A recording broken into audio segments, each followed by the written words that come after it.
Hi, and welcome to Enchantment of Eternity's overall review for Lost.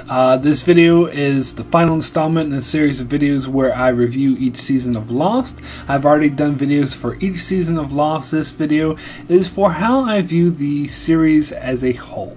Spoiler warning for the entire series run of Lost as I get into detail of what went on in the show and how it ended. So, let me start with my basic feelings of the show as a whole. Lost is one of my all-time favorite TV shows. I strongly believe it helped pioneer quality TV shows in the 21st century by setting the standard to which shows can be serialized and tell one complete long story in a way that presents deeply rich characters and an overarching storylines that keep people invested over a long period of time. One of Lost's strongest points is that it presented a cast of rich and well-developed characters along with an equally rich and unique lore the show was centered around.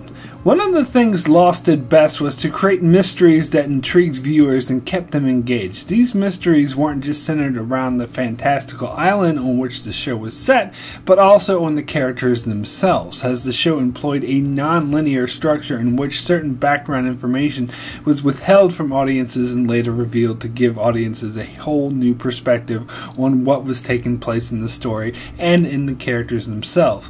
This was accomplished not only through the flashback structure on which each episode would focus on a different character's life story, but also the way stories we saw in present events would often be retold through other people's perspective, thus giving the audience a whole new perspective on events we thought we already knew.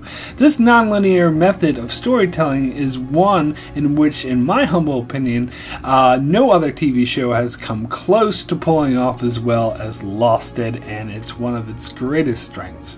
However, the show's greatest weakness was its inability to conclude the many open storylines and mysteries the show presented in a manner that truly satisfied fans. While there is a sizable group of fans of the show who were completely satisfied with the show's conclusions, it's a pretty objective fact that the majority of the show's viewership was not completely satisfied with how the show chose to conclude its many storylines. There are those like myself who were unsatisfied with how the show ended but still acknowledge it is one of the greatest achievements in television, but there are others that feel the show's inability to wrap up the many mysteries it presented in a satisfying manner caused the show overall to be a failure. It has come interwoven into pop culture references used in many sitcoms, films, critiquing material that Lost is seen to the general public as a story incapable of concluding in a satisfying manner. And it is mainly this aspect of the show I want to talk about in this video. However, I felt I still wanted to make it clear how highly I think of the show overall. As out of 10, I would rank this show at a 10 and proclaim it as my second favorite TV show of the 21st century, second only to Game of Thrones. However, my admiration of the show does not blind me to its flawed ending, and so I wish to explore that a little bit in this review. First, let me talk about the big topic often discussed and argued over concerning Lost, and that is answers. The term unanswered questions is often used mainly by those unhappy with the show's conclusions, stating that it asked too many questions that it did not answer. And I found there to be a spectrum of where certain viewers lie on a scale of how they feel about this topic. I won't say that there are two types of people, those who thought none of the questions were answered and those who thought all of the questions were answered. It's more accurate to say there's a spectrum, and at one extreme you have those that claim none of the questions were answered, and at the other extreme you have those who claim that all of the questions were answered. And I think these two extremes are best exemplified by two YouTube videos I saw online. The first one illustrated the side that thinks nothing was answered and made a video list of all the unanswered questions left open-ended on Lost. And in my opinion, this list includes many questions that were in fact answered, and others that are so irrelevant to the story they need not be brought up. However, it also at the same time raises some really valid points. And then, representing the other end of the spectrum, was a response to this video where another user added annotations to the first video that attempted to answer every question. That video asked in order to illustrate all the questions have been answered. In my opinion, this video featured a lot of theories presented as facts to try to answer questions that were clearly left unanswered in the show. They were interesting theories, but they were presented as facts, which is false advertising. Also, a lot of non-canon material outside of what was in the show was presented, and in my opinion, this material cannot be used to illustrate that these questions were answered, because if they were truly answered, then they would have been answered in the show itself. Not some of the bonus material which may or may not conform to what the writers intended. However, it had stated at the start of this video that a lot of it was guesswork and speculation. However, I have seen comments and articles from many fans who do seem to assert that all of the unanswered questions have been answered. So I myself lie somewhere in the middle of this spectrum, as I suspect most reasonable people do. However, I find the whole term of questions and answers to be an inaccurate term and kind of a misnomer, and not the best way of describing why many were unsatisfied with the show's ending. It's kind of a non sequitur, as I don't really think it's about questions and answers, so I personally took issue with how this whole issue was raised in the first place. I think it's better to phrase it the way you would when referring to any script or story that has abandoned plot lines. Because at the heart of it, it's not really about whether or not we as an audience members get answers to questions. It's more about being able to give each storyline a satisfying conclusion rather than abandoning it or coming up with a weak conclusion that seems to illustrate how bad writing or lack of effort and doesn't satisfy audiences. While the 6th season of the show was airing, co-creator and producer Damon Lindelof would say a lot of things in interviews that would really irritate me, which I'll get more into some of the other things he said a bit later. But one thing he said that is relevant here is he often said that some viewers just wanted a scene like a scene of like a monkey in a suit. I'm sure he gave the monkey a name, but it escapes me at the moment, coming up on stage and reading off a list of answers to the show's many mysteries. This statement, more so than others, illustrated how disconnected Lindelof was from his viewership during the 6th season's run, as this is not at all an accurate description of the majority of those dissatisfied with the show's conclusions, and applies only to a very small segment of the viewership. The majority of us would have been just as displeased with the scene he describes as we were with what they did in the show, if not more so. What the viewers really wanted was satisfying stories, and given conclusions to the many plot lines and character arcs that were simply abandoned and never addressed in the show. The show was very capable of this in the first 3 seasons run, as occasionally we would get conclusions to certain story arcs and well-told storylines that were satisfyingly would resolve mysteries raised earlier in the show. Now, I've heard some argue that in this conclusion I'm just speaking for myself, and the majority of those complaining about unanswered questions did want a scene like Lindelof described. However, I have several pieces of evidence I can point to back up my statement that it wasn't just me, that it was in fact a majority opinion.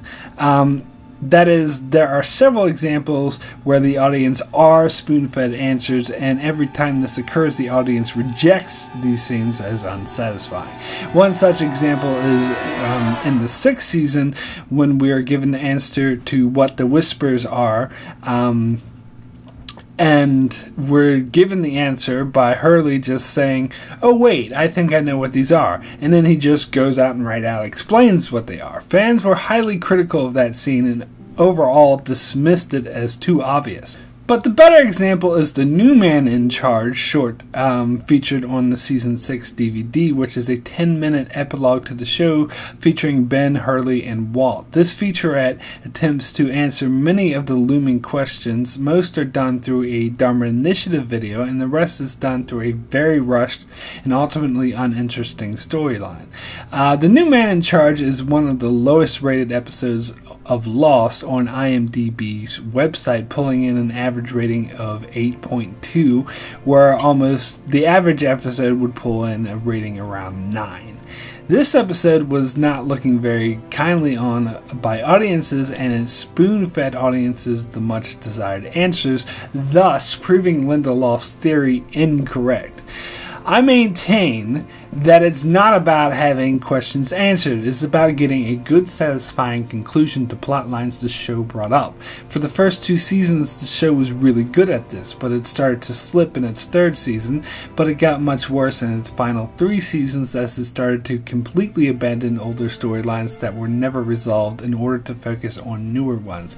In fact, the last 2 seasons, there are examples of some storylines that were raised within those 2 seasons that were abandoned, such as who was in the boat chasing the 815ers when they were traveling through time, and what was Ilana's special relationship with Jacob. It wasn't so much that this was information that the audience needed to know, as much as it was an example of sloppy writing to introduce storylines and abandon them unresolved. The first 2 seasons, and for the most part the 3rd season, were very good at doing this, so it is a sign that the final 3 seasons of the show were subpar and did not feature as excellent as writing as it did in the beginning of the series run. I know many of these issues were due to outside influences of television that the showrunners had no control over, like actors quitting, writer strikes, and other external concerns. But even taking those into consideration, the overall writing of the show was weaker in the final 3 seasons, and leaving many storylines that the show itself set up unresolved, or coming up with unsatisfying resolutions. For example, I don't want anyone to tell me what happened to Walt or why he's special, like the new man in charge attempted to do. I want to actually see his storyline play out in the show in a satisfying way that was important to the plot. Another good example is Libby, where we get a scene that shows her in a flashback with Hurley in the past in the hospital, and throughout season 2 she is blatantly acting like she already knows Hurley and is trying to hide it from him. This is an example of something that could have led to a very interesting storyline, but instead it was completely abandoned, and whenever anyone asks about it, they're simply told, oh, Libby just knew Hurley from the mental institution, and that's all there is to it. Yeah, that answers the question, but it's totally unsatisfying and uninteresting. There are many other examples of questions that were answered in an unsatisfying fashion, such as how Eloise Hawken had knowledge of future events. It's supposed to be explained by her having the journal of her future son from 2004. As I explained in an earlier video, not only does this explanation not at all fit with what was established in the show, but it's also very lame. The show in the first 3 seasons was very good at giving resolutions to lingering mysteries in a satisfying manner, such as when we finally got a flashback from Desmond that showed he was the one who turned on the light that Locke saw after Boone died, and that it played a spiritual meaning for him and prevented him from killing himself. Or when we learned that the plane Boone and Locke discovered in the jungle actually played a significant backstory in Mr. Echo's life. Or when Claire started remembering the time she was abducted and we learned she was given drugs that affected her memory and essentially brainwashed her. There are many examples to be had in the first 3 seasons of answers being given in a very satisfying manner that was relevant to the current storyline, but the last 3 seasons failed to pull this off as well. It didn't fail altogether. There were still some moments in the final seasons that nicely tied together earlier parts, such as Jacob's mother telling him that the light is the source of all good in the world, but warning that if men found it, they would try to exploit it and thus risk putting it out, which would put the whole world at risk, which perfectly explains the Dharma Initiative's relationship to the hatch and the incident, since the light is in fact responsible for the electromagnetism that was hinted at way back in season 1. So don't get me wrong, there were some important story threads that were answered in season 6, which is why I don't see the show as a total failure. There were just too many missed opportunities for me to call the show perfect, However, there are many things Lindelof said to audiences during season 6 that pissed me off. It was obvious he was under a lot of stress and was not pleased at the poor reception the season was receiving. But instead of being humble about it, he took up an adversarial attitude towards his own viewership, taking the position that anyone who didn't like the season was wrong and that they should like it, which is a very disastrous position to take and probably only led to more discontent about the final season. Because I love the show so much, I would listen to the podcast Lindelof and Carlton Cuse would do every week, and in retrospect, that was a huge mistake and actually hindered my enjoyment of the show, as the podcast would falsely raise expectations that certain storylines would get resolved that never were. But what I found most irritating was during season 6, Lindelof actually criticized viewers for expecting resolutions to storylines that he himself had promised throughout the years via his podcasts. For example, he had always insisted that the character of Annie, who was Ben's childhood friend, and his flashback scene in season 3 would appear on the show again and have a significance to the storyline. So I would have never expected to see her again had he not said anything, but because he did, I was expecting to see her again. But when people asked about it, he would complain and belittle them and wonder why they were asking about a storyline that was insignificant and expecting a resolution to it. Another example of this is the psychic Richard Malcolm that Claire saw in season 1. Throughout the podcast, he assured listeners he would appear again after his second appearance in season 2, and that he would play a major part in things to come.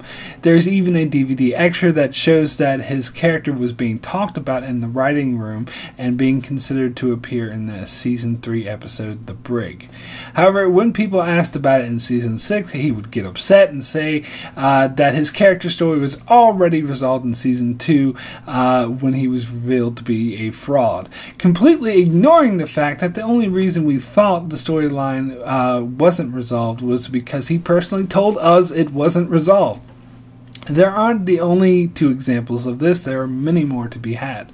But if that wasn't bad enough, Lindelof actually took to mocking these fans who had expectations that he put in their heads in the first place. First, by making jokes about people wanting to know something insignificant like what happened to Shannon's inhaler, which they further mocked us by actually showing what happened to Shannon's inhaler in the show. And they also did a comedy sketch shown online where a fan asked them about what was in the hatch, a mystery that was solved in the season 2 premiere, thus mocking fans for asking about mysteries the show had already solved. But in many cases, fans were told directly by him that these mysteries were not solved or the resolutions were unsatisfying and not clear resolutions. I'm sorry, but the only way to describe his behavior here is real dickish. On top of that, Lindelof would overtly get hostile during interviews where the plain and simple fact was pointed out that fans were not satisfied with the Flash Sideways storyline in season 6. As I said, I still love Lost and consider it one of my favorite shows of all time. But if he wanted to tell us how good the show was, he needed to do it in the show itself, not through hostile interviews and mocking.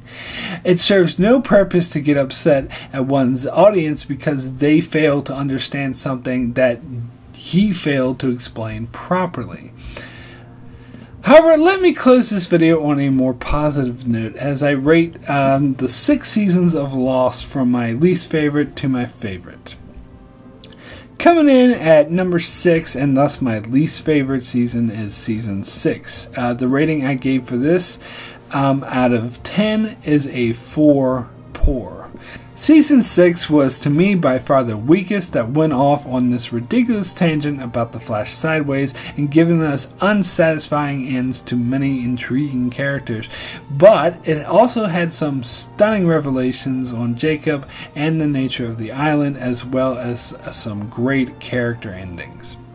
Number 5 is season 5 with the rating of a 7, very good. Season 5 had a phenomenal start to the season with some amazing time travel sequences and the story about the Oceanic Six returning to the island, but then it went downhill in the second half of the season by spinning its wheels in Dharmaville and coming up with a ridiculous plot to erase what happened in the 5 previous seasons. Number 4 is Season 4 with a rating of an 8, extremely good. Season 4 had a lot of golden moments like Desmond's call to Penny, the Oceanic Six return to civilization, Ben moving the island, Alex's tragic death, and much more. However, at the same time, it seemed to lose that magical feeling that they had in the first 3 seasons, and ultimately it felt like something was missing. Number 3 is Season 1 with a rating of an 8, extremely good. Season 1 introduced us to the characters we've come to love and told some real complex and cutting-edge character stories that really had audiences captivated. However, it also featured a lot of filler and the plot moved a bit too slowly at times. Number 2 is Season 3 with a rating of a 9, excellent. With a barrage of awesome episodes at the end of the season, one each more golden than the other, that completely blew people away with its epic ending and shocking finale. Season 3 featured some epic moments throughout the season, along with the classic feeling of loss we've all grown to love. However, it too suffered from some serious pacing issues and with a bit too much filler. And my number 1 favorite season of Lost is Season 2 with a rating of 10, the best. Season 2 encapsulated what I loved best about Lost with the mysteries of the island, deepening and the introduction of the button, adding a freakish element to the show, as well as the character stories being explored more with the introduction of the tail section survivors and the others becoming more menacing.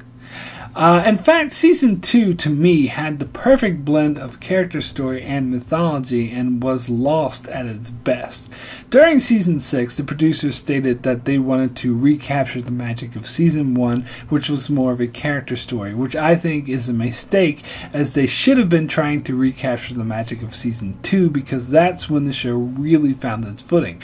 They looked at Season 1 because it had the highest ratings and won the most awards, but that's because it appealed more to general audiences with its pop music, musical montage, and long drawn-out character interactions, but I would argue appealing to general public is not the most important thing, as many bad and forgettable shows appeal to the general public. Just look at reality TV shows, and that's the worst kind of programming.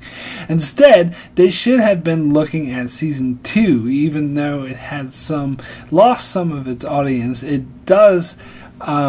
It did that because it started getting stranger and more intellectual, and in shedding some of their more superficial audience, they actually managed to gain a much deeper cult following that may not have been as large as the popular poppy, crappy shows, but it was significant and large enough to sustain its viewership, and it was mainly that audience that kept the show running, and that audience the showrunners should have been trying to appeal to.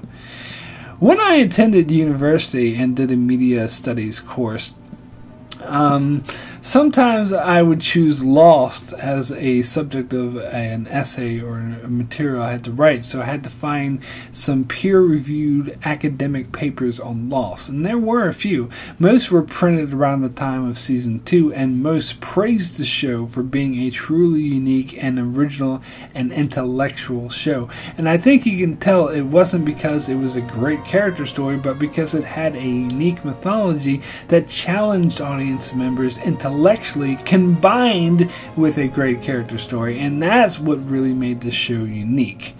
That's why as I stated in other videos, I was really opposed to Lindelof's mantra during Season 6 that the show was all about the characters. For some audience members perhaps, and those were generally the ones who were satisfied with the last season, but not for all, and not even for a majority of the viewership. Lost was a diverse show appealing to a great number of audiences for different reasons, but most were attracted to the show due to its combined all these different story elements into a great story. To take one element and focus primarily on that element while ignoring the others would inevitably alienate the majority of the audience. Plus, I would argue that the character stories would have been better served had Lost done what it had always done and tied it to the mythology rather than creating some alternate reality where the plane never crashed, which did in fact alienate a lot of the mainstream audiences they were trying to appeal to with this, as well as their own fan base who were waiting for the mythology of the island to be explored more deeply. I know I've been talking negatively about this show a lot in this review, but it's mainly the ending, and the ending isn't all that bad either. There were a lot of great aspects to it. I'm just a little harder on the show because it had the potential to be one of the greatest pieces of fiction ever written, and I know a lot of faults I pointed out are simply due to the nature of television production and the fact that Lost pioneered this type of long-term intellectual storytelling on TV, and that is now more commonplace, and studios and channels are more used to supporting these types of works and programs than they were around the time Lost aired. Which is why I still consider this one of the greatest TV shows ever aired, because it managed to accomplish a lot in an era where it was difficult to do so, and most of all create a unique material that was satisfying to the heart and the mind. So that's it for my overall review on Lost. Make sure to check out my channel for many other reviews on TV shows like Game of Thrones and Star Trek, as well as many others. And make sure you subscribe to keep up with the future videos I'll be doing. And thanks a lot for watching.